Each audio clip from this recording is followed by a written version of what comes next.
Doctor Capodecán Ochoa, diputado alterno al momento de Nuevo País, ¿por qué el Congreso otra vez está en contra de lo que es la consulta popular? Primero sí, después no, después estamos junto al presidente, después nuevamente retroceden, ahora piden cabezas. ¿Por qué esa locura electoral y esa ambición de poder en el Congreso? Bueno, permítame en primer lugar hacer una precisión. Si bien es verdad el nombre correcto usted está utilizando es el Congreso, pero debemos diferenciar entre quienes están usufructuando el nombre del Congreso para este tipo de actividades y quienes no.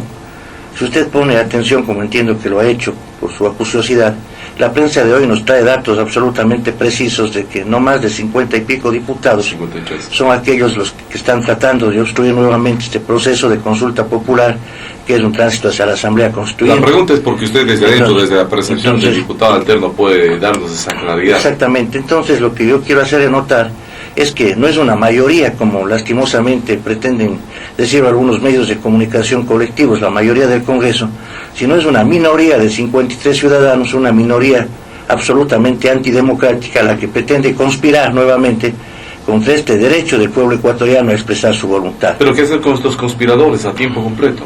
Naturalmente, y con sueldo además, y con una representación de legisladores, entre comillas, porque lamentablemente veo que nada o muy poco se hace en esta tarea que es fundamental, la de legislación, y más bien están dedicados todos sus esfuerzos y sus capacidades a tratar de boicotear un derecho del pueblo ecuatoriano, reitero, a expresar su voluntad. A mí me parece sumamente grave y tengo la sensación, por eso es que he aceptado con mucho gusto la invitación gentil de esta emisora para participar ahora en este diálogo, de que estamos viviendo momentos sumamente críticos en la política ecuatoriana.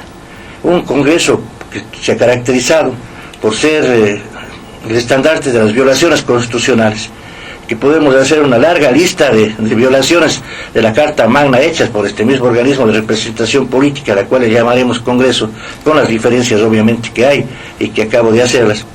Y ahora se abandera de la Constitución para boicotear, para oponerse a que el pueblo ecuatoriano sea consultado, una minoría antidemocrática con poder suficiente, con eco en algunos medios de comunicación colectiva, y ojalá sin eco en tribunales como el Constitucional, que pretende esta maniobra que realmente es inaceptable.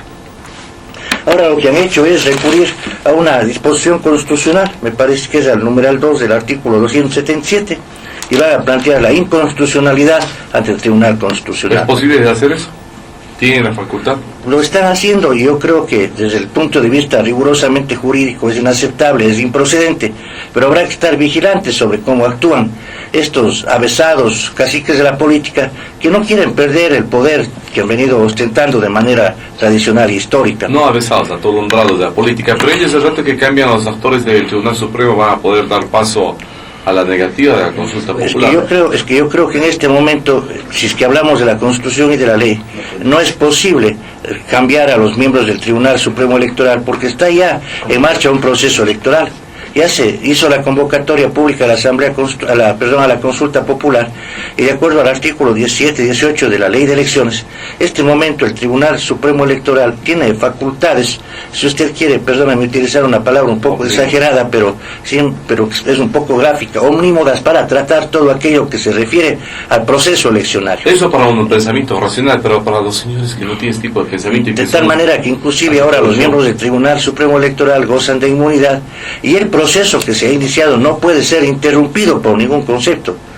Inclusive recuerde usted que si es que se llegase a dictar la inconstitucionalidad que ellos están pretendiendo, esa inconstitucionalidad, de acuerdo a la misma Carta Magna, no tiene efecto retroactivo, tendría efecto para el futuro.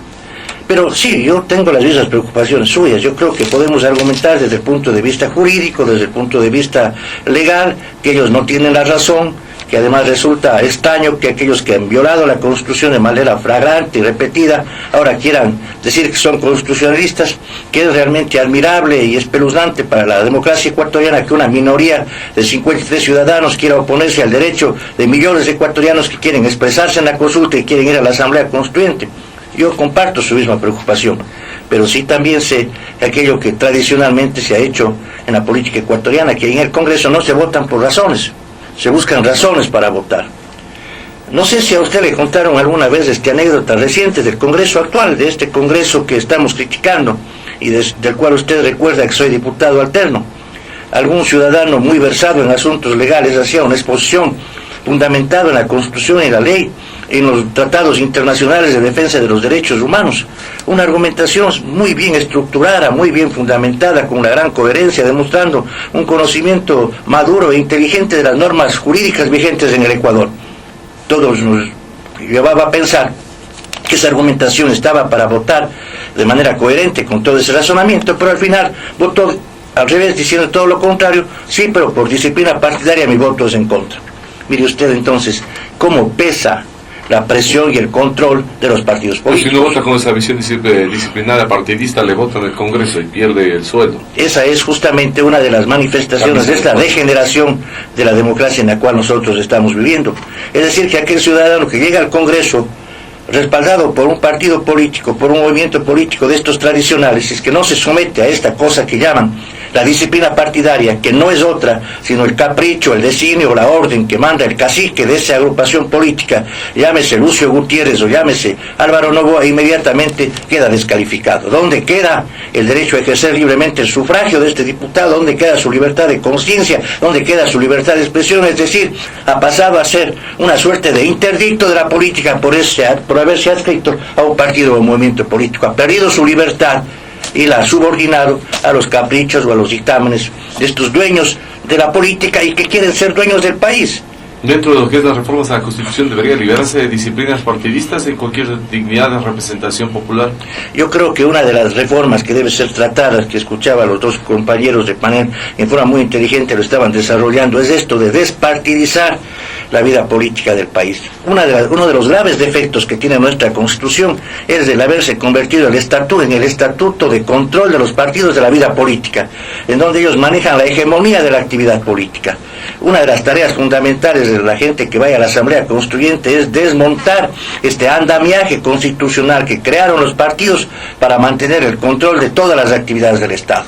Hay cosas absolutamente extrañas y que nos preocupan sobremanera. Mire usted, por ejemplo, una cosa muy concreta.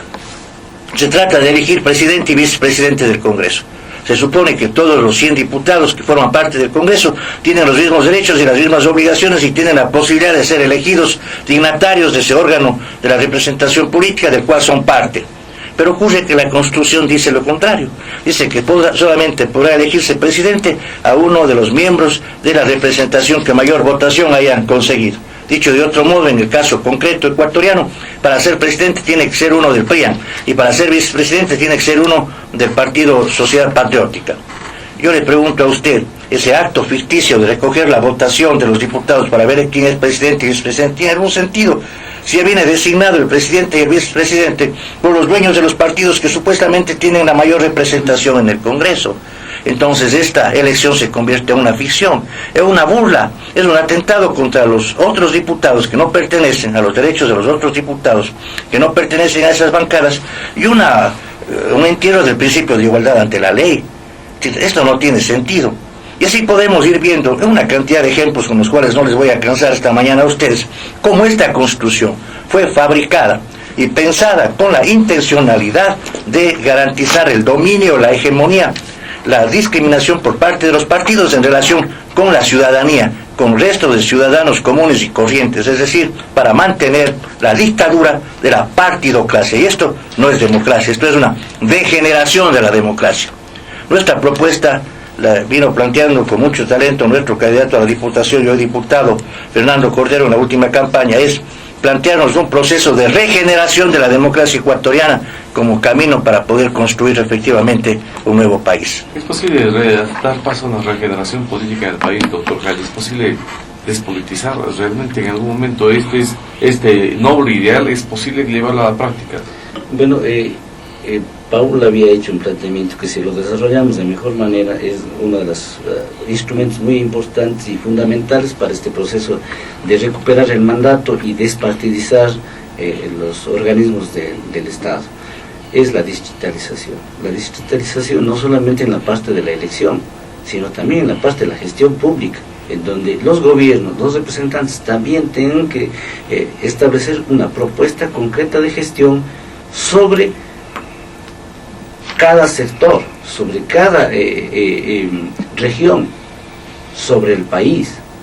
En este sentido, cuando el diputado, el concejal, el consejero, está respondiendo a sectores, a regiones, a comunidades en concreto, también tiene que ser una planificación de gestión para esos sectores.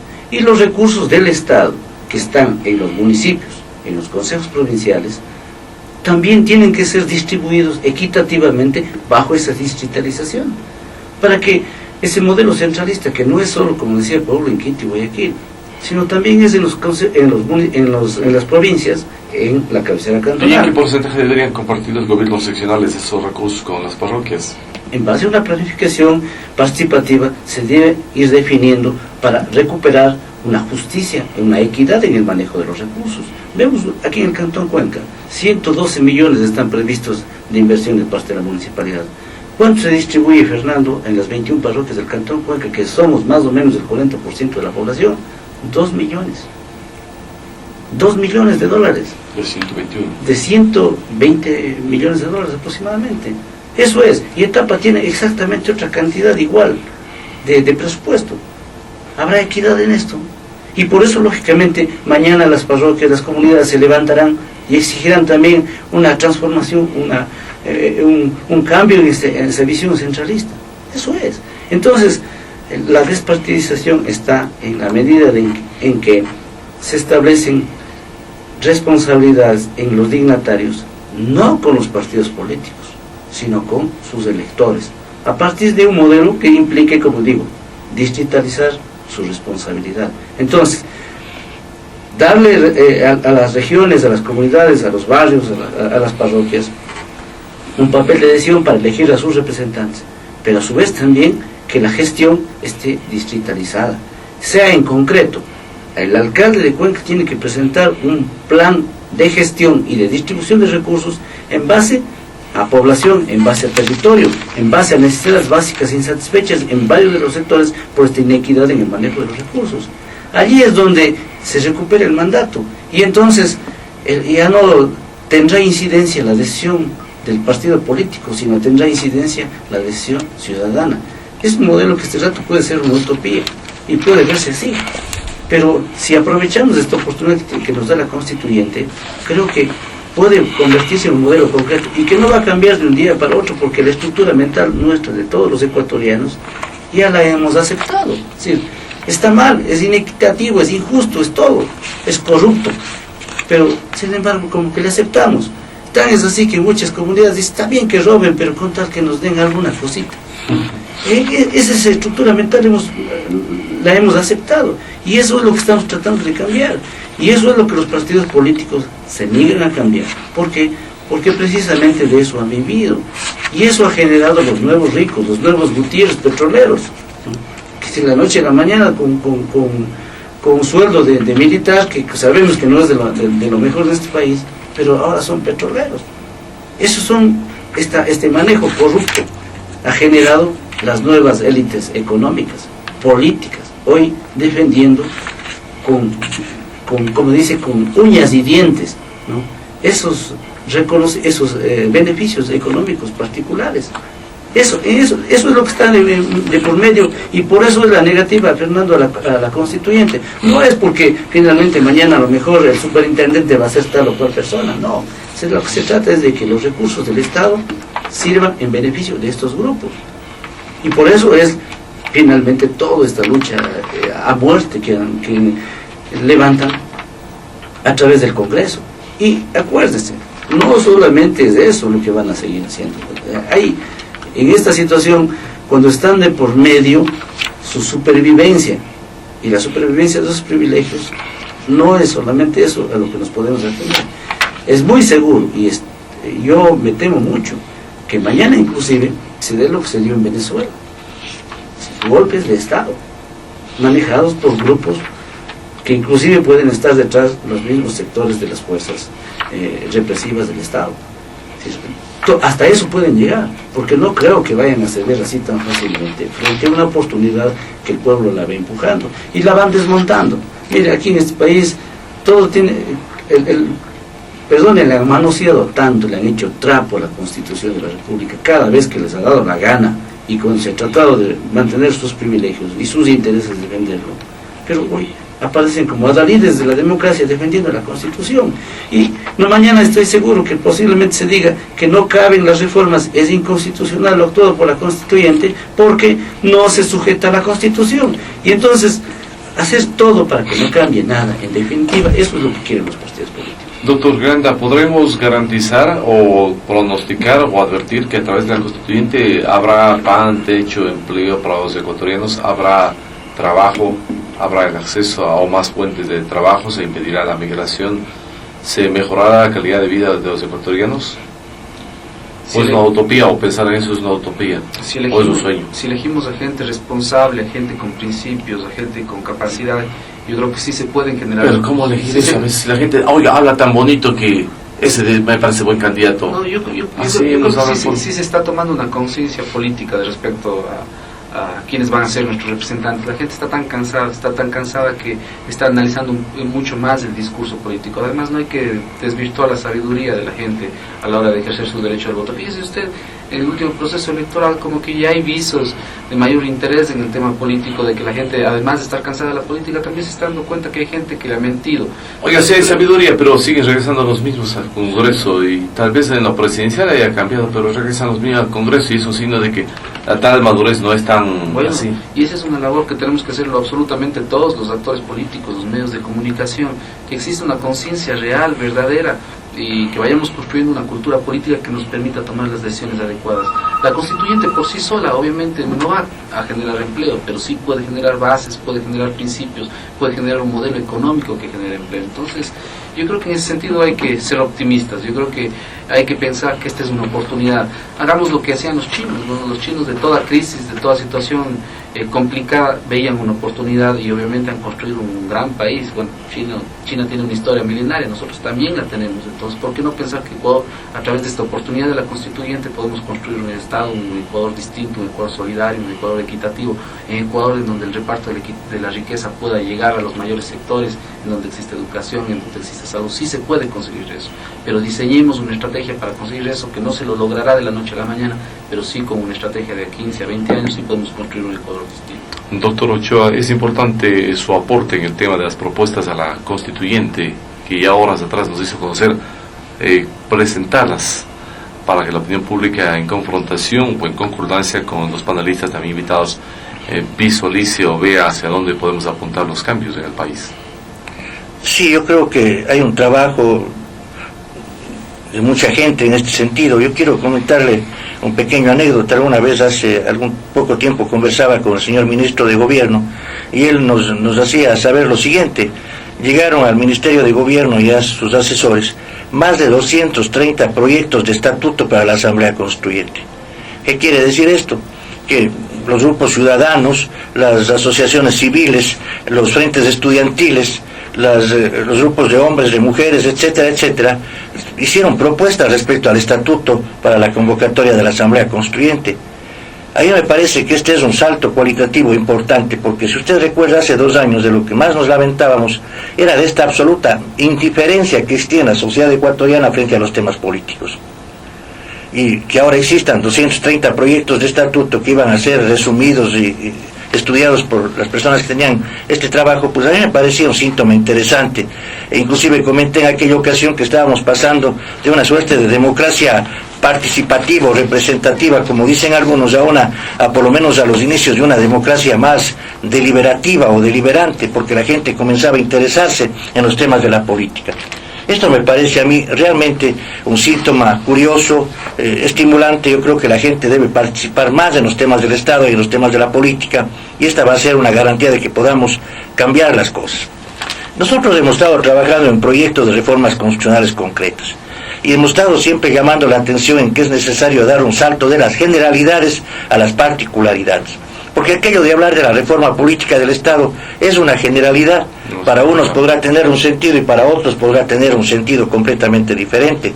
Y por eso decíamos, convocamos a las personas que tienen interés a ir haciendo planteamientos concretos. He escuchado, por ejemplo, ahora en la mañana, mientras venía para acá, algunas propuestas interesantes de los dos colegas del panel frente a temas concretos. El tema de la descentralización, el tema de la digitalización, etcétera, son propuestas concretas de contenidos que deben ser tratados en la Asamblea Constituyente. Desde luego son algunos de tantos, porque yo creo que allí habrá que enfrentar todo lo que es la estructura del Estado, y deberíamos pensar un Estado para de aquí a 25, para de aquí a 30 años. Deberíamos cerrar los ojos e imaginarnos cómo queremos que el Ecuador sea de aquí en 5 años, cómo queremos que el Ecuador sea de aquí en 20 años, cómo queremos que el Ecuador sea de aquí en 50 años. Y tener el desprendimiento, la lucidez, la capacidad para pensar ese país y para organizar unos contenidos políticos y jurídicos en la Constitución que nos permita hacer realidad ese proyecto. No nos pongas el pensamiento en la mente, que cerramos los ojos y pensamos así, nos quedamos sin Duso Gutiérrez, León Febres Cordero, sin Álvaro Novoa, no nos ponga a pensar en San Pero Pedro. recuperamos la esperanza, recuperamos la sonrisa, recuperamos el entusiasmo, pensamos en que nuestros descendientes podrían disfrutar de una sociedad mejor, en donde efectivamente se ponga la monta en la defensa del medio ambiente, de lo verde, del agua. Pensamos en que podría haber mayores relaciones equitativas, oportunidades para todos. Pensamos en que los migrantes deberían regresar a este país y ya no irse más y sufrir este trauma terrible del desamor y del desarraigo. Pensamos en definitiva una sociedad diferente en ese nuevo país que nos entusiasme y nos convoca a todos. En esto de lo que es el calentamiento global a través de la Constituyente, tienen que tomarse ya medidas urgentes para proteger el ecosistema y evitar la contaminación, evitar la destrucción del medio ambiente y mucho más. Naturalmente, yo creo que en la parte de la Constitución existe un esbozo interesante de lo que podría ser un principio de este tipo de actividades, pero es necesario consolidarlas y además es necesario ir incorporando el tema ambiental en la vida cotidiana, en la cultura de la gente. Alguna vez decía un amigo común, Freddy Eres, de que era necesario ir creando una suerte de ética del medio ambiente y deberíamos aquello introducir en la vida cotidiana de todos los habitantes, no solamente del país, sino del planeta. Pero estas son cosas importantes. Ahora tenemos de por medio el proyecto de una constituyente. Lo primero que hay que hacer es defender la realización de la consulta. Evitar que estos cuervos de la política quieran burlarle al pueblo ecuatoriano la posibilidad de ser consultado. Lo primero, mandarse a la Casa de los Diputados. Yo creo que esa es parte también de la tarea, y tenga la seguridad... Devolver usted si es que... No, y tenga la tarea que si es que en el caso de los diputados de Nuevo País tenemos que separarnos del Congreso, lo haremos sin ninguna reserva. Eso lo manifestó Fernando Cordero desde el momento mismo en que fue propuesta la candidatura para que encabece la lista de candidatos a la legislatura, y tenga la certeza que él, con la claridad con la cual actúa y con la voluntad muy clara de compromiso con los intereses nacionales, no tendrá ningún inconveniente en hacerlo. El momento es saber en qué momento hay que tomar esta medida para ayudar a enriquecer este proceso proconstituyente. De lo contrario es dejar un espacio más para que sea llenado por cualquiera de estos sátrapas de la política que tendrán simplemente más votos para seguir haciendo lo que les da la gana con los destinos históricos del pueblo ecuatoriano. La temática, doctor, que usted propone, sumando a la que ya han dicho los compañeros en torno a las reformas constitucionales. Bueno, yo creo que lo primero es despartidizar el Estado. Es necesario limitar los poderes del Congreso y restringir sus actividades a lo que debe efectivamente hacer, que es la legislación y es la fiscalización. Hasta ahora hemos estado viviendo nosotros un proceso de concentración de poder en el Congreso. Alguien se alarmaba y decía, es que en la Asamblea Constituyente se va a dar la concentración de poderes, allí va a tratarse los temas de la conformación de la Corte Suprema, allí van a tratarse los temas de que se le mande al Congreso a la casa, allí se va a tratar el tema de los órganos de control, allí se va... Si todo eso está concentrado ahora en el Congreso, ¿de qué nos asustamos? Y con la calidad de diputados que tenemos. Entonces creemos que es necesario en primer lugar controlar la interferencia de la función legislativa en la función judicial, consiguiendo que la función judicial tenga plena y absoluta autonomía, que pueda irse desarrollando y crearse los puestos y atendiendo las tareas administrativas de manera absolutamente independiente de la función legislativa. Entendemos que en este momento existe una interferencia del poder legislativo con los órganos de control. Mire usted, tantos años que nos tardamos en elegir Contralor General del Estado y superintendentes, y ahora se los hace cuando tienen más o menos amarrada la balsa para que vaya a la Contraloría un adláter del Partido Social Patriótica que inmediatamente comienza a cumplir las tareas para las cuales fue elegido, que es la persecución política, con razón o sin razón. No vamos a entrar a discutir ese asunto. Nosotros creemos también que es necesario tratar de superar aquello de la interferencia del Poder Ejecutivo en el Poder Judicial, que también ha existido en la historia ecuatoriana. Acuérdese cuando un presidente de la República mandó a colocar tanques de guerra frente a la Corte Suprema para evitar que algunos ministros designados se vayan a posicionar. León Febres Cordero. León Febres Cordero, y acuérdese también lo que hizo el presidente Gutiérrez con la misma pichicorte que fue de alguna manera alimentada o alentada por él. Es decir, siempre ha habido, quierase o no, no podemos negarlo, también interferencia del Poder Ejecutivo en el Poder Judicial, y ese es un asunto que hay que definitivamente dejarlo atrás. Hay una interferencia permanente del Poder Ejecutivo también en el Poder Legislativo. Usted me dirá, ¿cómo? Con el hombre del maletín, con el reparto de las tronchas, con este juego en el cual se entregan dádivas para conseguir el voto y hacer mayorías y conseguir las aplanadoras. Han habido casos en la historia del Ecuador en donde sí han habido gobiernos que han tenido mayorías legislativas aplastantes, pero lástima que su ineptitud, su falta de sentido de patria, no les permitieron hacer las reformas o las transformaciones que eran necesarias hacer en el Ecuador. Y aquí podríamos ir abundando a una serie de cosas. Otra cosa que es fundamental introducir en la nueva Constitución es el capítulo del Estatuto de la Oposición. En el artículo 117 de la Constitución solamente se dice que se reconoce el derecho a hacer oposición de los partidos de los movimientos políticos y que la ley regulará el cómo. Y claro, nos dejaron en el blanco esta Constitución del 98, han pasado 9 años y nunca se ha dictado la ley para regular aquello de la oposición de las fuerzas políticas al poder establecido. Es necesario entonces elevar a la categoría de preceptos constitucionales los mecanismos de oposición democrática responsable para evitar que sigamos viviendo aquello que conocemos vulgarmente como la pugna de poderes. Porque usted estará de acuerdo conmigo que la historia política del Ecuador en los últimos 25 años ha sido la historia de la pugna de poderes. Acuérdese de los cenicerazos de Maguad y de Dají. Acuérdese usted desde antes, inclusive, de la pelea del señor Assad Bucaram contra su sobrino político, el presidente Jaime Roldós. Y todo este tiempo lo único que hemos visto a través de los medios de comunicación es estas imágenes escalofriantes de peleas del Congreso contra el Ejecutivo, la respuesta del Ejecutivo al Congreso, la pérdida de tiempo del Ejecutivo de estar pensando qué haría el Congreso para meterle la zancadilla y no caer, y el Congreso urdiendo alguna trampa para que caiga el Ejecutivo.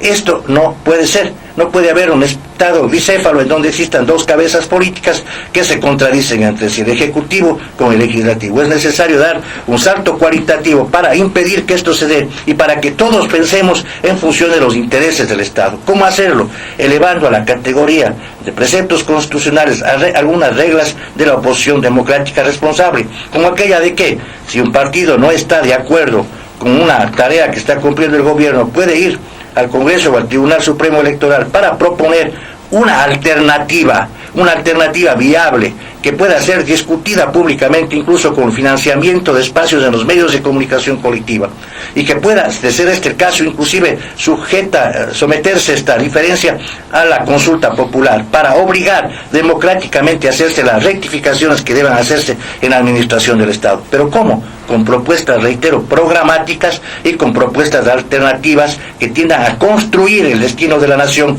y no a frustrar simplemente la actividad política del grupo que en ese momento está dirigiendo el Estado, elevando a la categoría de precepto constitucional la obligación de dialogar y buscar consensos en beneficio del bien común.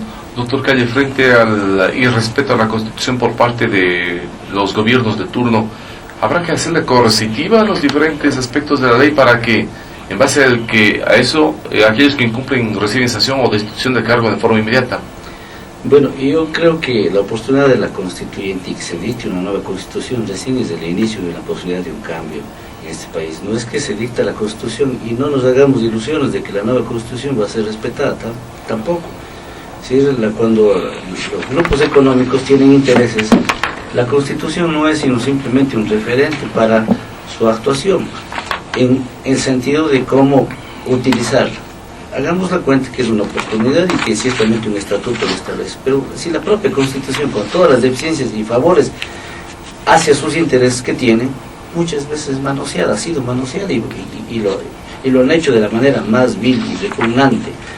Consecuentemente, por más que en la Constitución se establezca que se enjuiciarán penalmente, que se proscribirá sus derechos políticos al dignatario que haga mal uso de la Constitución, que el funcionario que sea sancionado o que haya cometido algún delito de mal uso de los fondos públicos será encarcelado de por vida. Esto no nos hagamos ilusiones de que va a ser ya aplicado a futuro. ¿Y cómo hacer que se cumpla? Aquí creo que en la oportuna Constitución es el marcar un cambio. Es decir, hasta aquí hemos caminado en esta dirección oligárquica, en esta dirección de intereses económicos de los grupos económicamente poderosos que manejan partidos políticos. Así es. Busquemos la oportunidad hacia otra línea. Empecemos con un nuevo estatuto y comencemos recuperando nuestra dignidad como ciudadanos. Retomemos el papel que tenemos los ciudadanos, que no es un papel de electores, sino que es un papel de actores en la vida pública. En la medida que les demos menos espacios a los políticos y a los partidos políticos para hacer y deshacer con el poder, en esa medida nosotros estamos recuperando esa posibilidad. Y allí sí, entonces, en el caso judicial, por ejemplo, la vindicta pública que se ha dicho, ¿sí? ¿Cómo nos volvemos actores para que los jueces actúen no solamente en derecho, sino en moral?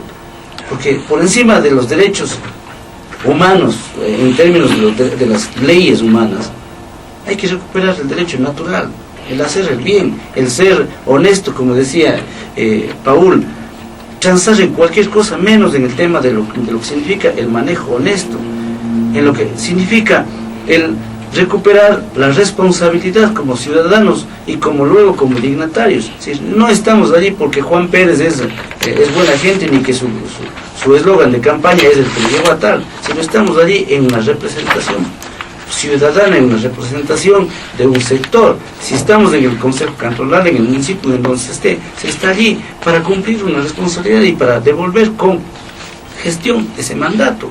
Esa es la única posibilidad. Y entonces, ¿qué significa volver a un planteamiento en concreto? Todos los ecuatorianos tenemos que volvernos actores, aunque eso signifique generar una serie de movimientos, una serie de organizaciones, pero mantengámonos como actores, no entregándoles el cheque en blanco para que hagan y deshagan luego en quienes resultan electos. Esa es la única posibilidad, cuando la ciudadanía esté encima, allí, encima, detrás, permanentemente, junto a los dignatarios, sin darles espacio para su maniobra política. Esa es la única posibilidad. La Constitución es un instrumento para que podamos restarles ese espacio de maniobra de los partidos políticos y luego de los políticos. Allí, en esa posibilidad es la que tenemos que trabajar. Eso significa conciencia ciudadana, conciencia de actores y de mandatarios. Nosotros somos los que mandamos, y los que están en la oportunidad de hacer una gestión pública tienen muchos privilegios.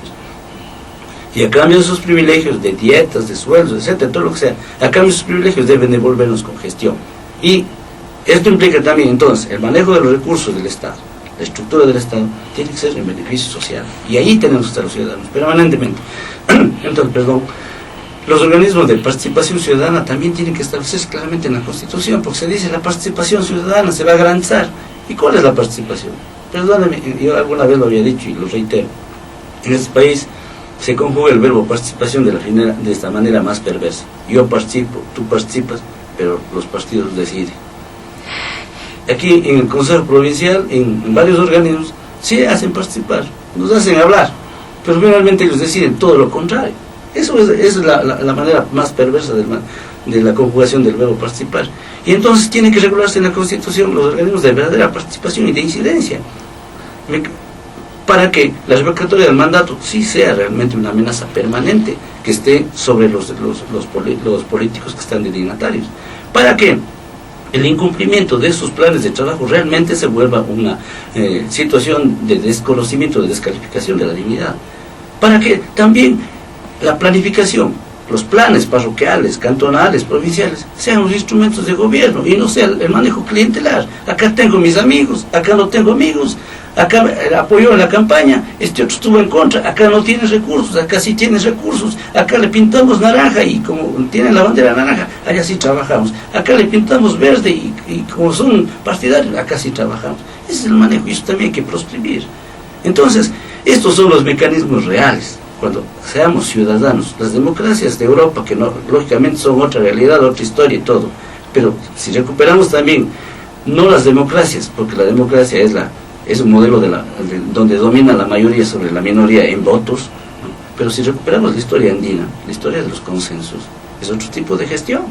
Y allí encontramos entonces que es la participación de todos. El modelo de democracia, entre comillas, ¿no es cierto?, de gobierno, que han tenido nuestras historias de nuestros países, de nuestras regiones andinas, es el modelo de los consensos. Y ese modelo de los consensos implicaba una participación real. Eso es lo que tenemos que recuperar. Cuando recuperemos esa conciencia, mucha gente, y se ha dicho, y en nuestros pueblos, en nuestra comunidad se dice, para saber quiénes somos debemos saber de dónde venimos y con ello apuntar hacia lo que queremos.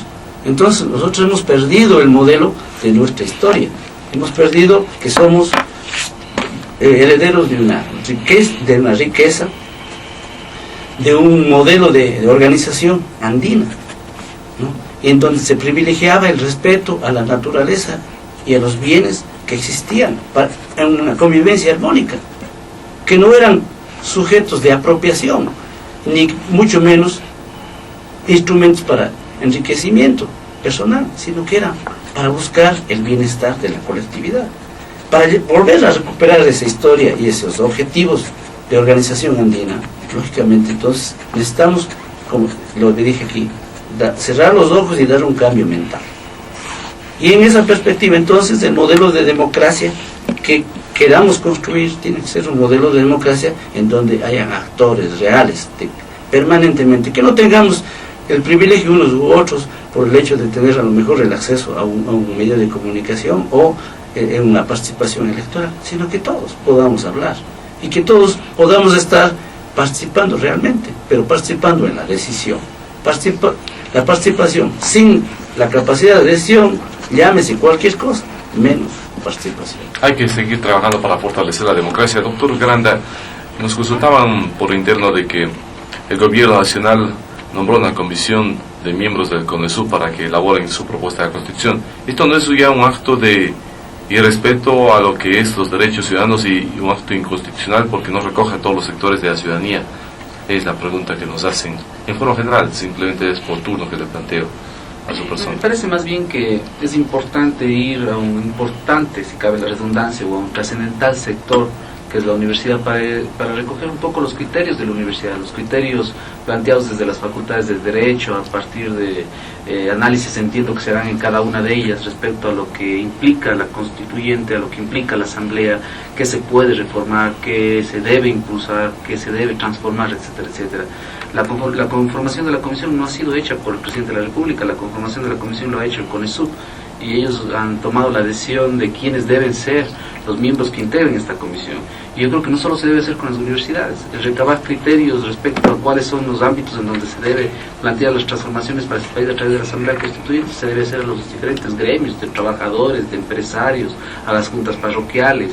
Como decía el doctor Ochoa, ha habido varios proyectos que se han presentado, varios proyectos, centenares de proyectos realmente que se han presentado respecto al tema del estatuto. Eso implica que hay un proceso de participación política, de participación ciudadana.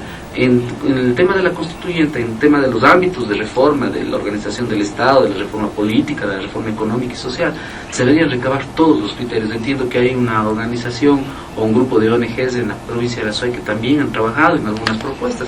Es importante recabar todas, y obviamente las propuestas que puedan surgir de la universidad también, en donde entiendo de una conversación informal que tuve con el doctor Gustavo Vega, esta comisión también iba a intentar de alguna manera ser una especie de sistematizadora y de recabar información y propuestas de otros sectores sociales.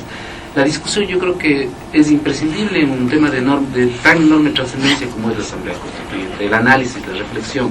Y obviamente lo importante es que todo este análisis, toda esta reflexión, todo este bagaje de criterios que se puedan recabar en todo este proceso sean obviamente implementados o sean considerados en la Asamblea Constituyente, en este caso por los asambleístas quienes van a representar a la ciudadanía. ¿Los cambios de la Constituyente son temas solamente de leyes o es un tema de actitudes, por decirlo de todas las cosas? Actitudes, predisposición y de trabajo en conjunto. Bueno, el tema de las actitudes pasa por el más profundo principios, individualismo, si cabe, de cada uno de nosotros. Cada uno de nosotros tiene que tener una actitud propositiva frente a los procesos, no solo políticos, sino incluso frente a los procesos de decisiones individuales.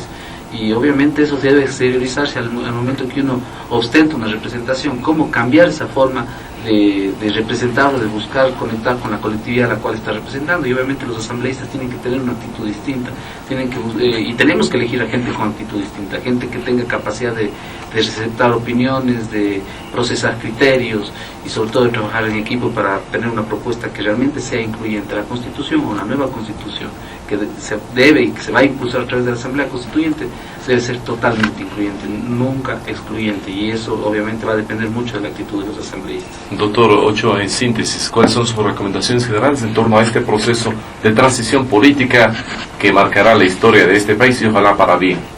Gracias, Fernando. Yo quisiera, perdónenme usted si no abuso de su confianza, hacer una reflexión respecto al tema que acaba de concluir con Paul.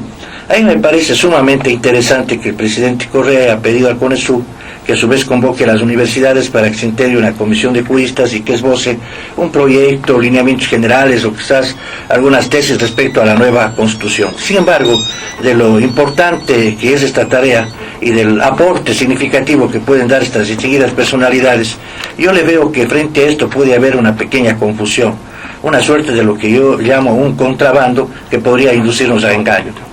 ¿Cuál es mi preocupación? Mi preocupación es que comencemos a pensar que la constituyente o el hacer la Constitución tiene que ser obra o tarea solamente de los iluminados y de los juristas. Y esto para mí es también una perversión. No, el hacer la constituyente, el hacer una Constitución ciertamente es una construcción jurídica del Estado, eso es una Constitución, pero esto no es tarea solamente de los abogados ni de los juristas. Y aquí yo creo que hay que ser absolutamente claro. Los mejores constituyentes no necesariamente serán los abogados ni los juristas. Los mejores constituyentes serán los hombres y mujeres que tengan un profundo conocimiento de la realidad nacional y que tengan ideas claras respecto a lo que quieren cambiar, a lo que quieren modificar del destino inmediato de nuestra República. El asunto de la redacción legal puede hacerle un técnico, que por último, si no lo tenemos, podemos pedirlo para que nos ayude a darle la redacción jurídica impecable desde el punto de vista de la doctrina constitucional. Pero en la Asamblea Constituyente, a mente que yo soy un abogado y soy profesor universitario, debo reconocer, deben estar los ciudadanos, hombres y mujeres, que tengan una visión clara de lo que hay que transformar este país, independientemente de que sean abogados o juristas. Miren, un ejemplo que tenemos este rato a la vista. Quizás el mejor diputado que en este momento existe en el Congreso de la República es el arquitecto Fernando Cordero, para orgullo de todos los cuencanos. Y él no es abogado. Es un hombre talentoso, con sentido común, con conocimiento de la realidad, con una entrega sin reservas a pensar en lo que hay que hacer para cambiar este país. Yo creo que con este pequeño comentario, permítame decirle que yo pienso que es importante suscitar la discusión, comenzar a establecer y a promover espacios de acuerdos o de encuentros más bien entre los ciudadanos que están preocupados sobre lo que va a pasar en el Ecuador, ir haciendo una gran tarea de difusión respecto a los contenidos de lo que debería ser esta nueva Constitución como preámbulo para cambiar la vida del país en los próximos años, que se deben incluir en los temas de discusión, algo que usted lo trajo muy inteligentemente hace un momento. La Constitución no va a cambiar la realidad económica del Ecuador, pero sí puede crear el marco jurídico para que algunas transformaciones elementales se den.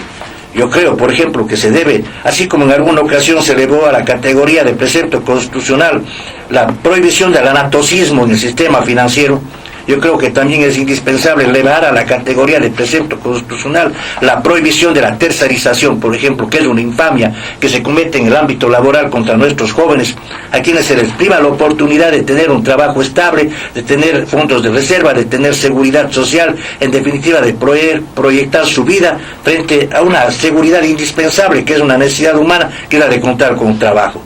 Las tercerizadoras son un verdadero monstruo que conspira contra el futuro de nuestra juventud, de nuestros profesionales, de nuestros trabajadores.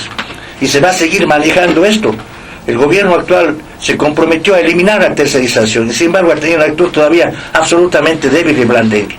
No se va a lograr hacerlo si no se ve con claridad esto elevando a la categoría de una norma constitucional. Yo creo que también hay que ser ingeniosos y comenzar a pensar en algo que es fundamental. Tenemos que hacer de la constituyente una arma, una herramienta para mitigar el hambre de la gente. ¿Cómo hacerlo? Ahí es donde tienen que dar el aporte los intelectuales, los economistas, los industriales, los empresarios, los trabajadores. Porque si en este país no desarrollamos la producción, si no generamos empleo con equidad, no contribuimos todos a generar una gran riqueza social que luego sea redistribuida con equidad en toda la sociedad, nos iremos quedando sin país, porque la gente seguirá pensando en irse, seguirá aumentando la pobreza, seguirán aumentando los suicidios, esta cosa dramática que se da frecuentemente en nuestra ciudad. Ayer nomás se dio otro que nos ha dejado sumamente impresionados, de gente muy pobre aquí en la ciudad de Cuenca. Seguiremos viviendo esta realidad lacerante que tiene que ver obviamente con el sistema económico. Muchas gracias, doctor Ochoa. Gracias a Paul Granda, gracias a Rubén Calle por su presencia acá en nuestro medio de comunicación, y que el debate continúe en cada una de las reuniones que nosotros mantenemos, en cada uno de los puntos de encuentro con nuestros familiares y de la sociedad civil, para que el proceso de cambio sea efectivo y que no sea simplemente un nuevo espacio democrático en un país que nos lleve a meter las patas una vez más y a equivocarnos hacia lo que es la reconstrucción o construcción de un nuevo Estado ecuatoriano para mejores días de todos y cada uno de nosotros. Gracias, doctor. Una pausa y retomamos.